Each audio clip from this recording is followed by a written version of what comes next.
di lingkungan kampus kita, pasti hal itu menjadi suatu hal yang harus kita perhatikan. Apalagi cara kita dalam berkomunikasi. Apalagi cara dalam berkomunikasi kita itu sangat diperhatikan juga oleh orang lain.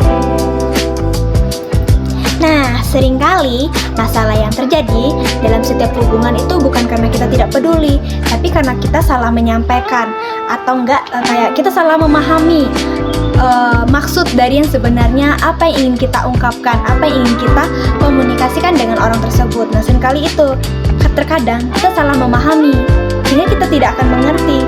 Nah, dari situ makanya seringkali timbul masalah. Nah, lanjut lagi. Kalau kita perhatikan kayak di lingkungan sekitar kita ya, hampir semua hubungan yang rusak itu sebenarnya bukan karena tidak ada rasa peduli. Pasti kebanyakan orang berpikirnya seperti itu. Nah, sebenarnya hal itu bukan karena kita tidak peduli, tetapi karena komunikasi yang kurang tepat. Banyak orang merasa kayak tidak dimengerti, padahal masalahnya bukan karena tidak dimengerti, tetapi tidak dikomunikasikan dengan baik. Nah, karena itu komunikasi berperan sangat penting dalam menjaga hubungan, supaya hubungan yang kita jaga bersama keluarga, teman, pasangan, ataupun orang-orang di sekitar kampus tetap menjadi sehat dan harmonis. Nah, lanjut lagi, kita akan membahas pada pembahasan yang pertama. Nah, pembagian peran dalam komunikasi. Nah, yang pertama itu, komunikasi itu adalah dasar dari setiap hubungan. Tanpa komunikasi, hubungan tidak akan berkembang. Nah, mengapa? Gini deh, kayak ibaratnya seperti tanaman. Nah, komunikasi itu airnya. Kalau tidak disiram, lama-lama akan layu. Nah, artinya hubungan itu butuh interaksi yang terus dijaga lewat komunikasi yang baik. Nah, lanjut lagi pada pembahasan yang kedua. Nah, komunikasi membantu kita untuk saling memahami, bukan sekedar saling mendengar. Seringkali kayak kita tuh cuma mendengar, tapi tidak benar-benar memahami. Misalnya nih, saat kayak teman kita tuh bercerita, tapi kayak kita tuh malah sibuk memikirkan jawaban kita sendiri tuh apa ya, supaya kita kayak bisa buat bantu kayak kayak ngasih solusi buat dia. Nah, bukan kayak fokus pada apa yang dia rasakan. Padahal dalam hubungan itu merasa dipahami itu jauh lebih penting daripada hanya sekedar didengar. Nah, kemudian lanjut lagi pada yang ketiga, komunikasi itu yang baik dan jujur itu tetap menjaga perasaan. Nah, kita terus tetap menjaga perasaan orang loh. Nah, kadang nih orang berpikir jujur itu berarti bicara tanpa adanya filter.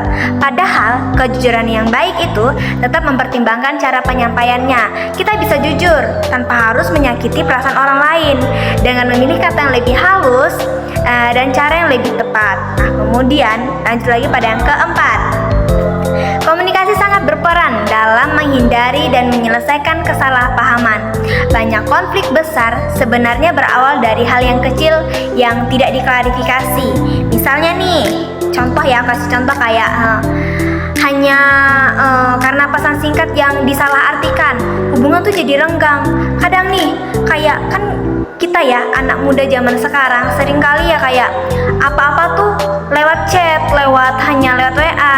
Kadang nih ada kata-kata yang ya menurut kita tuh nggak cocok di kita, tapi padahal yang dimaksudkan oleh orang itu nggak seperti yang kayak kita pikirkan. Nah, itu kadang membuat kita kayak salah paham.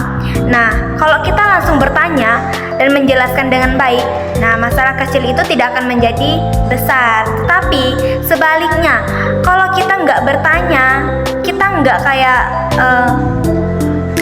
kayak langsung gimana ke orang itu, nah kita akan menjadi kayak langsung kayak, ih kok dia kayak gitu ya, dia kok kayak gitu sama kita sih. Nah, kebanyakan yang seperti itu nih. Nah, kemudian lanjut lagi pada yang kelima. Nah, yang kelima itu apa?